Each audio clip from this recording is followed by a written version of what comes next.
বারাণসীতে দুর্গা মন্দির 18 শতকে বাংলার মহারানী নাটোরের রানী ভবানীর দ্বারা নির্মাণ করা হয়েছিল।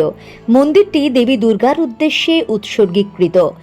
মন্দিরের পাশেই একটি কুণ্ড বা পুকুর রয়েছে, যা আগে গঙ্গা নদীর সঙ্গে সংযুক্ত ছিল।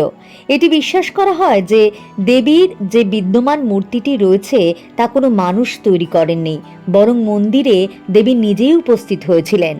এই মন্দিরের উৎপত্তি যে ব্যাখ্যা করা হয়েছে তাতে বলা হয়েছে যে কাশী নরেশ অর্থাৎ বারাণসীর রাজা তার মেয়ে শশীকলার বিয়ের জন্য স্বয়ম্বর সভা ডাকেন। রাজা পরে জানতে পেরেছিলেন যে রাজকন্যা ভানভাসী রাজকুমার সুদর্শনের প্রেমে পড়েছিল, কাজেই কাশী নরেশ তার কন্যাকে রাজপুত্রের সঙ্গে গোপনে বিয়ে দিয়েছিলেন।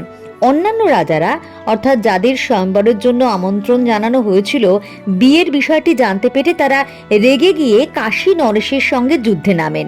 এরপরে সুদর্শন দুর্গাকে প্রার্থনা করেন, যিনি সিংহের উপরে এসে কাশী নরেশ এবং সুদর্শনের জন্য যুদ্ধ করেছিলেন।